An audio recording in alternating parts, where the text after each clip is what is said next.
தந்தையால கூட ஒரு ஆண்மகனால கூட குறிப்பிட்ட காலத்துக்கு பிறகுதான் புரிந்து கொள்ள முடிந்த ஒரு பகுதி இருக்குது. அது என்னன்னா, அவனது சுயம், அவன் யாரு, அவனுடைய இயல்புகள் என்ன, ஏன் எனக்கும் அதாவது என் பிள்ளையுடைய தாய்க்கும் இடையில உள்ள இந்த வித்தியாசங்களுக்கான காரணம் என்ன அப்படி என்பதை புரிஞ்சு கொள்ற ஒரு இடம். அவனுக்கு அறிவு, சூழ்நிலை, மார்க்க விளக்கம், அனுபவங்கள் எல்லாம் சேர்ந்து வரணுமே.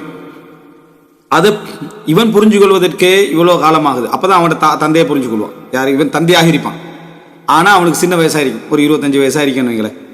அப்போது அவனுடைய தந்தை அவன் புரிஞ்சு கொள்றதுக்கு இவனையே என்ன புரியலை, இவனை புரிஞ்சு கொள்றதுக்குள்ள ஒரு 35-40 ஆகிரும்னு வைங்க. ஒரு ஒரு இதாக சொல்கிற உதாரணத்துக்கு. அப்போ தான் அவன் தந்தையை புரிஞ்சு கொள்ள ஆரம்பிப்பான். அப்போ பிள்ளைகள் புரிஞ்சு கொள்கிற வயசுன்றது கொஞ்சம் பிந்தித்தான் வரும். உணர்வு ரீதியாக, சட்ட ரீதியாக அவங்க செஞ்சிடணும். உணர்வு ரீதியாக புரிஞ்சு கொள்கிற வயசு. இப்பொழுது நான் என் தந்தையை புரிந்து கொண்டிருக்கிறேன் என்று சொல்லக்கூடியவர்களும் இன்னும் புரியறதுக்கு என்ன செய்யும், நிறைய விஷயங்கள் உண்டு. அதில் முதலாவது ஒரு அம்சம் என்னன்னு சொன்னால், ஒரு தாய்க்கும் தந்தைக்கும் இடையில பிள்ளையை நோக்கிய ஆத்திஃபியத்தில் உணர்வு ரீதியான அணுகுமுறையில் உள்ள வித்தியாசம். அந்த வித்தியாசம் ஒரு ஆண்மகன் புரிஞ்சு கொள்றதுக்கும் அது நிறைய காலம் எடுக்கும். இன்றைக்கு அதுக்கு பல விதமான விளக்கங்கள் சொல்றாங்க. விஞ்ஞான ரீதியாக விளக்கம் சொல்றாங்க, அனுபவபூர்வமாக விளக்கம் சொல்றாங்க, குர்ஆன் ஹதீஸ் அடிப்படையில் விளக்கம் சொல்றாங்க. எல்லா அடிப்படையில் நீங்க எடுத்து பார்த்தீங்கன்னா குர்ஆன் ஹதீஸுக்கு முரண்படாத அனுபவபூர்வமான ஒரு இயற்கையான ஒரு விஷயம் என்னென்றால், ஒரு ஆணை பொறுத்த வரைக்கும் தனது உணர்வை வெளிப்படுத்துவதில் அவன் மிகவுமே என்ன செய்வான்னு சொன்னா, ஒரு இரண்டாம் நிலையில இருப்பான். தன் முழுமையான உணர்வை அவன் வெளிப்படுத்துவதற்கு அவனுடைய இயற்கை தரஜா, அவனுடைய ஃபதுல் இருக்கு தானே, அவன் அவர் ஆணாக அல்லாஹ் தஆலா சொல்றானே சிறப்புப்படுத்தி இருக்கிறோம். அந்த சிறப்புப்படுத்துதல், அவன் நிர்வாகி என்ற ஒரு நிர்வாகி தண்ட பலகீனங்களை, தண்ட வேதனைகளை, தண்ட கஷ்டங்களை, தண்ட சுமைகளை, தண்ட சிரமங்களை வெளிப்படுத்துறதுக்கு கொஞ்சம் வெளிப்படுத்த மாட்டான், வெளிப்படுத்துவதற்கு மிகவும் பின்தங்குவான். அப்படியே வெளிப்படுத்தினாலும் அந்த உணர்வு அவசரமா அவன் வெளிப்படுத்தினது பிழை என்றது போலையோ, பேசிக்க கூடாதுன்றது போலையோ, அந்த அளவுக்கு பெருசா ஒன்றும் இல்லைன்றது போலையோ உடனே அதை சரி செஞ்சு கொள்ளப்பான். ஏன்னா அவன்கிட்ட இருக்கக்கூடிய அந்த நிர்வாக குணம் அது. இது பொதுவாக நீங்க ஒரு ஆஃபீஸ்ல ஒரு மேனேஜர் ஒருத்தர் இருந்தாலும் சரி, அவர் எப்பயும் என்ன இந்த ஆஃபீஸ் ஏன் எப்படி போகுது அப்படின்னு உணர்வு வெளிப்படுத்திட்டெல்லாம் என்ன செய்ய மாட்டார், இருக்க மாட்டார். அது இயற்கையாக அது இருக்கும்.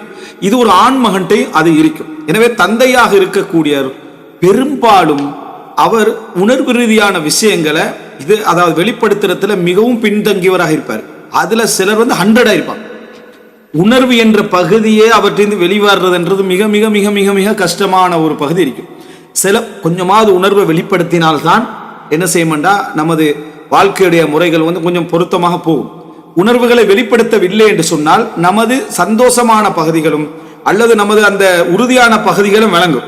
உள்ளூர உள்ள பகுதிகள் என்ன செய்யாது, விளங்காது. இந்த உலகம் எப்போ சோகத்தையும் கவலையும் வேதனையும் புரிஞ்சு கொள்ளும்டா, நீ கண்ணீர்ல மேக்சிமமா என்ன இருக்குதோ அதை முழுசாக வடிச்சு, கவிஞர்ல நீ உச்சகட்டமான ஒரு முத்தநப்பி மாதிரி இருந்து அந்த வசன கோர்வைகள் எல்லாத்தையும் உச்சகட்டமா நீ எடுத்து சொன்னாலும் அந்த கவலையை விளங்குறதுக்கு முன்னால் உள்ளவனுக்கு ஆற்றல் இருக்கணும், பொறுமை இருக்கணும், விளக்கம் இருக்கணும். இது ரெண்டும் நடந்தாலும் 75% தான் விளங்கும். பாருங்க, சோகத்தை விளங்குற எவ்வளவு கஷ்டம், சோகத்தை கஷ்டங்களை சிரமங்களை விளங்குறது அவ்வளவு கஷ்டம். இந்த பக்கமும் முத்தநப்பி இருக்கணும், அந்த பக்கமும் முத்தநப்பி இருக்கணும், அதே கவிஞர். இதெல்லாத்தையும் விளங்கினாலும் 75% தான் விளங்கி கொள்ளாம உணர்வு வெளிப்படுத்தாட்டிப்பட்டிருக்கு. உணர்வை வெளிப்படுத்தலை என்று சொன்னா அதை புரிந்து கொள்வது கஷ்டமாக இருக்கும். இன்னும் சொல்ல போனா, ஒரு ஆண் உணர்வை வெளிப்படுத்தாமை என்பது அவன் உள்ளத்திலே எப்படி பதிஞ்சிருக்கும் அவனுக்கே தெரியாம நிர்வாகமா பதிஞ்சிக்கும். இதெல்லாம் காட்டிக்கொள்ள கூடாது, இதெல்லாம் சொல்லக்கூடாது, இதெல்லாம் வெளிப்படுத்தக்கூடாது, இதையெல்லாம் போய் வெளிப்படுத்துறதா, இது ஒரு பலகீனம், இது பொருத்தமற்ற ஒரு சூழ்நிலை, அதெல்லாம் நடக்கத்தான் செய்ய.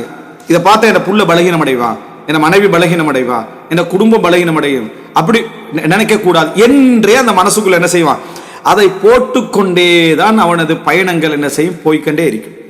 உணர்வை வெளிப்படுத்துறதுல பெண் வேகமா இருப்பான். எந்த அளவு வேகமா இருப்பான்னு சொன்னா, அவள் சொல்ற வார்த்தைக்கு அந்த அர்த்தமே இருக்காது.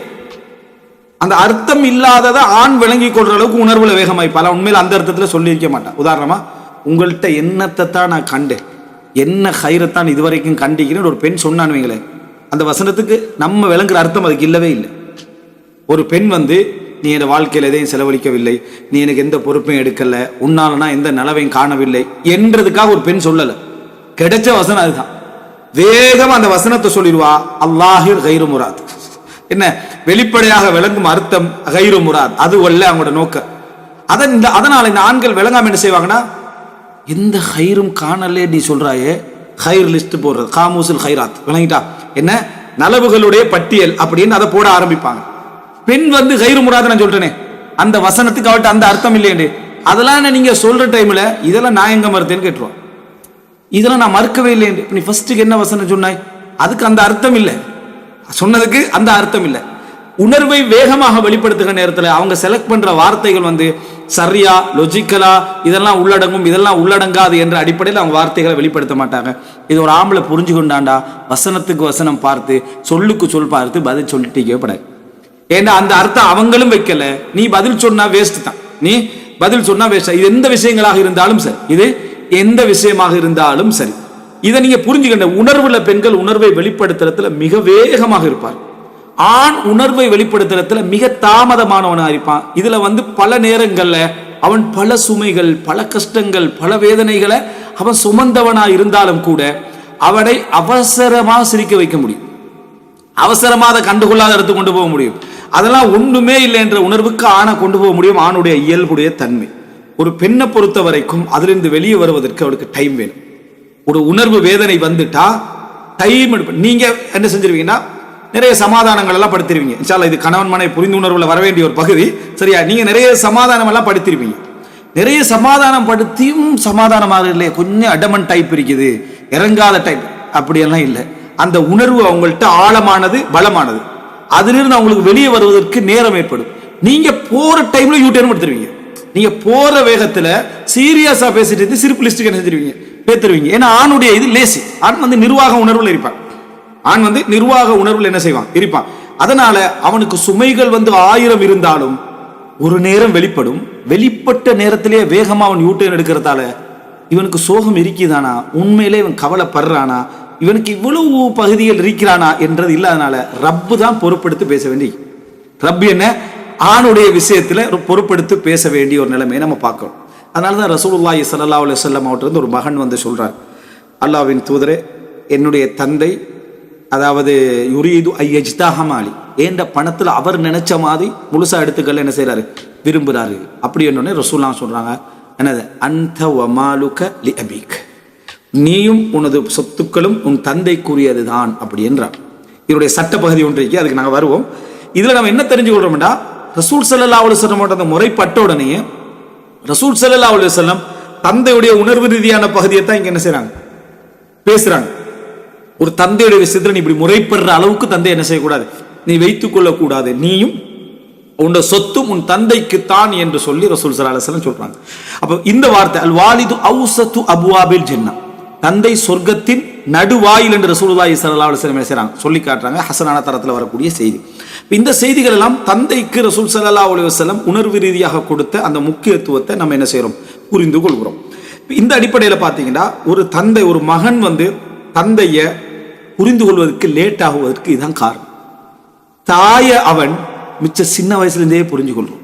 ஏனென்றா தாயுடைய கண்ணீரை அவன் பார்த்துக்கண்டே இருப்பான், தாயுடைய வேதனைய அன்பை எல்லாம் பார்த்துக்கிட்டே இருப்பான். ஏண்டா நான் சொன்ன மாதிரி ஏற்கனவே இவ்வளவு படிமுறைகளை தாண்டி அவன் வளர்றான். அந்த இடத்துல நான் வாப்பாவை அவன் எப்படி பார்ப்பான்டா, ஒன்ஸ் அ வீக் அல்லது ஒரு நைட்டுக்கு அல்லது மாசத்துக்கு ஒரு முறை அல்லது ஒரு வருஷத்துக்கு ஒரு முறை, சில நேரத்தில் சில வீட்டுகளில் வந்து அவர் விசிட்டர் மாதிரி தான் என்ன செய்வாரு, வந்துட்டு போவாரு, நான் என்ன செய்யறாய் அப்படி இப்படி ஒரு 2 வார்த்தை கேட்பாரு பார்ப்பாரு, அதோட போயிடுவாரு. அதே போல வந்தாலும் பெரும்பாலும் சில தந்தைமார்களுக்கு விசாரணை லிஸ்ட் ஒன்று மனைவி வச்சிருப்பாங்க. அப்ப தாயா கொண்டு வந்து இது செஞ்சா இது செஞ்சா அது செஞ்சா, அதுக்கெல்லாம் அந்த தந்தை என்ன செய்வாரு, அடி தடி என்ன ஒரு இதெல்லாம் கொடுத்துட்டு அவர் வந்து போயிடுவாரு. அப்ப அவரை பொறுத்த வரைக்கும் ஒரு ஒரு இந்த வீட்டில் அந்த பிள்ளையுடைய சுதந்திரத்துக்கும் அந்த பிள்ளையுடைய அன்புக்கும் ஒரு ஒரு ஒரு நெருடலான ஒரு நபர். தாய் அதை வெளிப்படுத்தாம இருக்க மாட்டா, வாப்பாக்கு அப்படி சொல்லாத, அவர் தான் நிறைய கஷ்டப்படுறாரு. வாப்பாவுடைய அன்பை பிள்ளைக்கு கொண்டு வந்து சேர்க்கறதுக்கு ஒரு மீடியேட்டர் தேவைப்படுது. யாரு, தாய். தாய் சொல்லித்தான் அதை விளங்கப்படுத்துறது. பிள்ளைக்கு இப்படி சில நேரத்தில் சில தாய்மார் அதை உணராம பிள்ளைக்கு இப்படி அடிக்கிறது, அவன் இவ்வளவு நாளைக்கு பிறகு நீங்க வந்து எதிர்பார்த்துட்டீங்களா, நீங்க இப்படி, ஆனா ஃபுல் லிஸ்டையும் கொடுத்தவன் அவன் தான், அந்த முறைப்பாடையும் கொடுத்திருப்பா, அதுக்காக இப்படியே அடிக்கிறேன்னு கேட்டிருப்பான். அதோட அந்த தந்தை என்ன செய்வாரு, மனைவியோட என்ன ஒரு எதிர்த்து பேசி பார்த்தா அந்த புள்ள உணர்றது நமக்கு மட்டும் தெரியல, நம்மளோட உமாவுக்கு இவர் என்ன எதிரியா இருக்கிறாரு, அங்க வீட்டுல உள்ள தம்பிட்டையும் கத்துறாரு, அங்க உமாட்டையும் கத்துறாரு. சோ இவர் வந்து ஒரு ஒரு ஒரு விதமான நபர் இவர் என்கின்ற உணர்வோடு அவன் புரியறதுக்கு கஷ்டம். தாயில உணர்வு 6 வயசுல புரிஞ்சு கொள்றான், 7 வயசுல புரிஞ்சு கொள்றான். வாப்பா செலவழிக்க வேண்டிய பொருளாதார சப்ஜெக்ட அவன் கேட்கிற இடமா தாய் தான் இருப்பான். அப்ப அவ தான் போன் பண்ணி சொல்லுவா அல்லது அவ தான் பேசுவா, என்ன மகனுக்கு இது வேணுமா, மகனுக்கு இது. அப்ப அவ என்ன நினைக்கிறான்டா, நீங்க நினைக்கிறா வாப்பா தானேமா உங்களுக்கு பணம் தரணும், விளங்கப்படுத்தாரு பிள்ளைக்கு. வாப்பா தானேமா உங்களுக்கு பணம் தரணும், அவர் தானே கஷ்டப்பட்டு உழைக்கிறாரு, சரி இவர் கேட்டா ஓன்னு சொல்லணும். உள்ள வந்து அது அந்த வயசுல விளங்கின ஓன்னு சொல்லிடும். சொல்லி முடிச்சுட்டு எல்லாம் முடிஞ்ச பிறகு அம்மா தருவாரா தரமாட்டாரான்னு என்னது உம்மட்ட கேட்கல. அந்த பிள்ளைக்கு அந்த இடத்துல அதை விளங்கக்கூடிய இடத்துல இல்லை. ஒரு தந்தையாக இது வந்து அவன் அதை பெருசாக அந்த நேரத்தில் நினைக்க மாட்டான், அதை சுமந்துட்டு போவான். ஆனா அவனுக்கு ஒரு இடம் வரும், அந்த இடம் தான் அவனுடைய மனப்போராட்டங்களை அதிகப்படுத்தும். அது என்ன சொல்லுவாங்கன்னு சொன்னா, ஒரு இளைஞன் 16, 17, 18, 19 இந்த மாதிரியான வயசுகள் தாண்டிட்டு இருக்கிற டைம்ல அவனுக்கு பொருளாதாரத்தை பற்றிய சரியான தெளிவிருக்காது. நிறைய தர்மம் செய்வான், நிறைய செலவழிப்பான். இன்னும் சொல்ல போனா ஊதாரித்தனமெல்லாம் அவன்கிட்ட என்ன செய்யும் இருக்கும். ஆனா அவனோட வயசு வளர வளர அவனுக்கு தெரியாம அவன் நினைப்பான் பொறுப்பு வளருதல். பொறுப்பு வளர்வதும் உண்மை, புரிதல் வளர்வதும் உண்மை. செலவழிப்பதில் அவனுக்கு ஒரு கட்டுப்பாடு கொஞ்சம் கொஞ்சமாக, அவனுடைய இயல்பான குணங்கள் இருந்து அது வேற, பொதுவான முறையை சொல்றேன். அப்படி கொஞ்சம் கொஞ்சமா வர ஆரம்பிக்கும். இவர் முந்தி மாதிரி இல்ல அப்படின்னு என்ன செய்வாங்க சொல்லுவாங்க. சிலருடைய குணப்பயணத்தையும் மட்டும்தான் பார்த்துட்டு இருப்பாங்க, அவனோட சேர்ந்து எதெல்லாம் சேருதுன்றதை பார்க்கவே மாட்டாங்க. இவர் முந்தி மாதிரி இல்ல அப்படின்றான். முந்தி மாதிரி இல்ல, அதான் அவர் வளர்ந்திக்கிறாரு, வயசு கூடிக்குது, பொறுப்பு கூடி இருக்குது, கீழுள்ள என்னது சுமைகள் கூடி இருக்கு. அப்ப அவர் ஆரம்ப மாதிரி இருக்க மாட்டான்னு பார்க்க மாட்டாங்க. குணம் மாறுது, அதை மட்டும்தான். குணம் ஏன் மாறுது, அதுக்குரிய நிர்பந்தங்கள் அதை பார்க்கவே மாட்டாங்க. எனவே ஒரு ஆண் வந்து இந்த இடத்துல எல்லாம் ஒரு விசாரிக்கப்படக்கூடியவனாகவும் பதில் அவன் தான் சொல்லணும். அவனுக்கே அவனை பத்தி தெரியாதவனாக தான் அவனோட பயணம் இருக்கும். தாயை பொறுத்த வரைக்கும் உணர்வை அவசரமா வெளிப்படுத்துவான். அப்போ உணர்வு அவசரமா வெளிப்படுத்துற அந்த புள்ளை வந்து அப்படியே